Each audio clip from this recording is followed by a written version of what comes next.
Hola, bienvenidos a un nuevo video de este canal.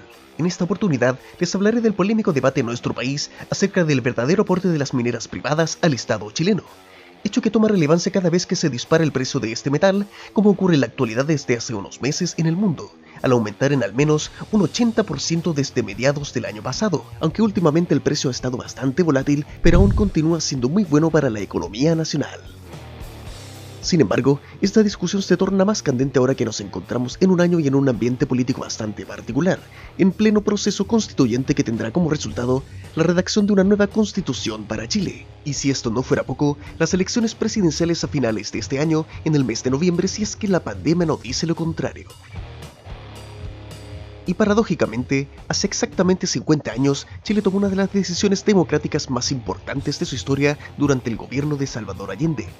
Por unanimidad de la Cámara, sin diferenciar parlamentarios de izquierda ni de derecha, el Congreso nacionalizó el cobre en 1971, hecho que permitió la estatización completa de las grandes mineras norteamericanas de por aquel entonces, pasando las operaciones a manos de la Corporación Nacional del Cobre, mejor conocida como Codelco, transformando el metal rojo en el sueldo de Chile. Y de acuerdo a la misma Codelco, desde la nacionalización en 1971 hasta 2020 han generado excedentes por 115.000 millones de dólares para el Estado chileno.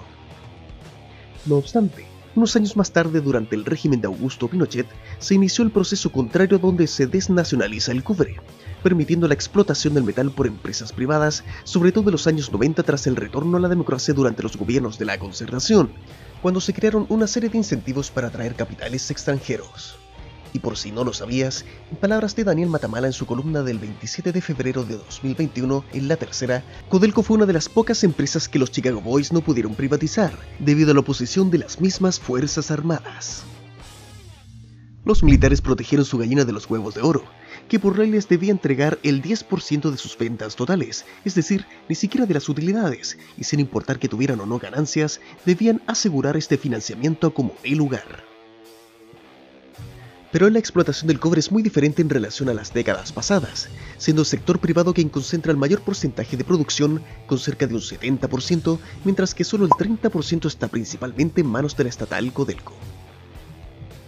Pero como el negocio del cobre es altamente rentable y es una de las mayores fuentes de riqueza del país, siendo Chile el mayor productor de este metal a nivel mundial, la discusión acerca de los aportes privados es muy sensible, y será un punto infaltable para debatir en la redacción de una nueva constitución.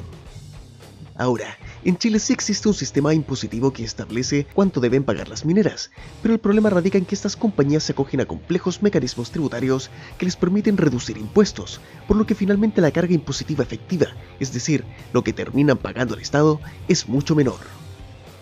¿Pero quiere decir entonces que le estamos regalando el cobre a las grandes empresas mineras?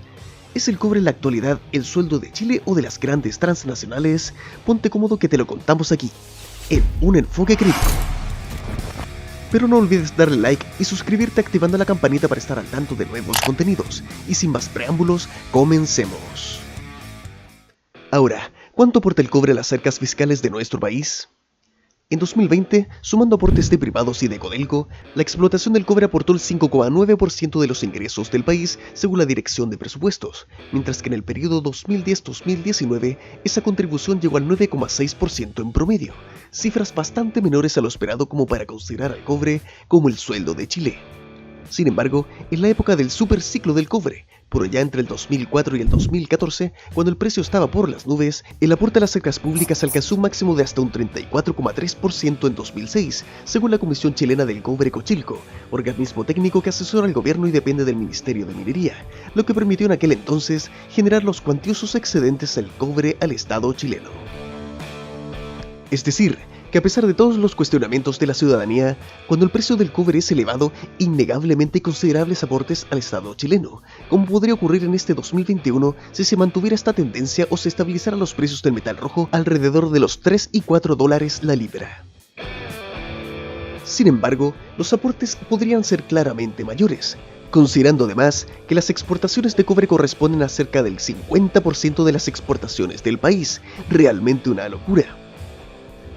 En Chile lo que establece la ley es que las empresas mineras están sujetas a pagar un impuesto a la renta de un 27%, según la ley sobre impuesto a la renta, más un impuesto específico a la actividad minera, mal llamados royalty, que oscila entre un 5% y un 14% dependiendo de la rentabilidad, según se señala en la Ley 20.026 y la Ley 20.469. A esto se le suma un impuesto adicional de un 35% en el caso de que las utilidades se remitan al exterior. Y luego hay otros costos asociados a la operación minera, como por ejemplo el pago por patentes de exploración y explotación y derechos del agua. Ahora, de acuerdo a esta información, pareciera que las mineras privadas pagan efectivamente grandes impuestos, a diferencia de lo que la mayoría cree. Sin embargo, hay que tomar en consideración que el cobre es un recurso no renovable, y es en estos casos donde la mayoría de los países productores de cobre y otros recursos naturales no renovables como el petróleo cobran un impuesto por el solo hecho de explotar este recurso, lo que se conoce con el concepto de royalty. No obstante, en Chile se cobra un impuesto específico a la actividad minera que depende de la utilidad de la empresa, por lo que no se puede considerar como royalty en rigor. Y además, estas cargas tributarias finalmente variarán según el precio del cobre. Y como comenté en la intro, las compañías mineras se acogen a complejos mecanismos tributarios que les permiten reducir impuestos, por lo que finalmente lo que terminan pagando al Estado es mucho menor. Pese a toda esta información, Marcos Riveros, vicepresidente ejecutivo de la Comisión Chilena del Cobre Cochilco, sostiene en publicación de BBC News el 9 de marzo de 2021 que Chile tiene una carga tributaria efectiva que está dentro del rango promedio de aquellos distritos mineros con similares estados de desarrollo, como Perú, México o Columbia Británica en Canadá. Y es más, de acuerdo a un estudio encargado por las mineras a la empresa Ernst & Young, Chile es el segundo país con mayor tasa de impuestos entre 8 países. Sin embargo, su metodología ha sido objeto de muchos cuestionamientos, como del economista Ricardo Guerrero, ya que no es un estudio independiente y no considera todas las exenciones tributarias a las que se acogen las mineras privadas. Es decir, aunque parezca un chiste de mal gusto, a la fecha no se sabe cuánto es lo que realmente pagan las mineras considerando estos beneficios tributarios, y no se sabrá hasta que no existan estudios comparados realmente independientes. Pero seguramente te estarás preguntando, ¿y por qué a nadie se le ha ocurrido hacer estos estudios independientes? Bueno, simplemente falta de voluntad política. Claramente hay muchos intereses en juego y es lo que debemos cambiar en una nueva constitución. Pero a propósito de aquello, ¿qué dice la actual Constitución? La Constitución del país entrega al Estado el dominio absoluto, exclusivo, inalienable e imprescriptible de todas las minas.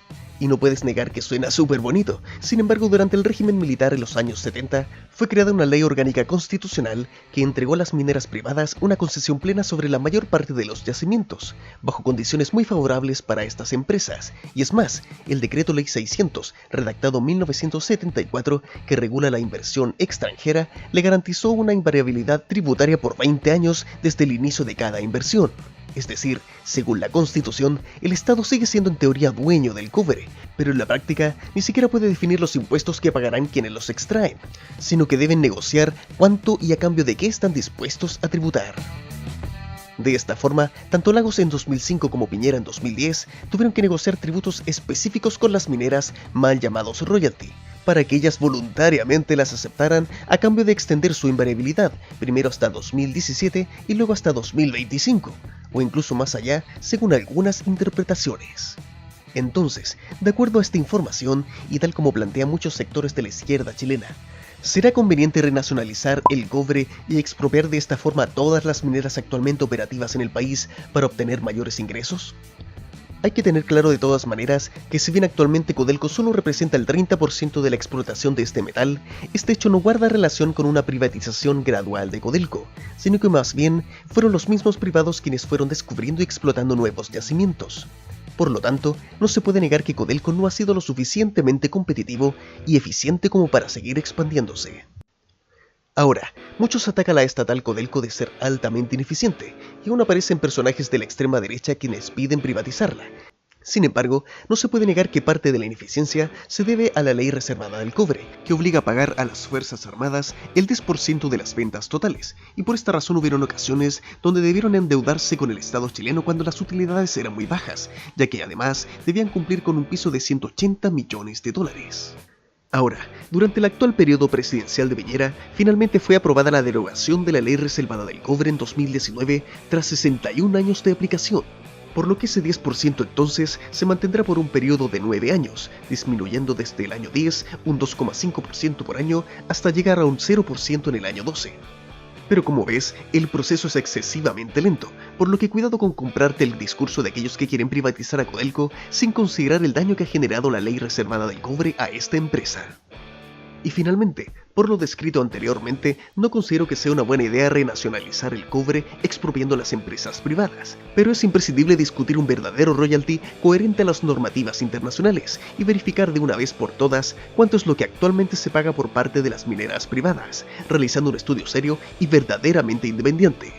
Sin olvidar también sacar a los operadores políticos de Codelco, como también de todas las empresas públicas en nuestro país. Y así hemos llegado al final de este video, pero me interesa tu opinión. ¿Estás de acuerdo con este análisis? Dale like si te gustó el video y suscríbete activando la campanita para estar al tanto de nuevos contenidos. Un gran saludo desde Un Enfoque Crítico.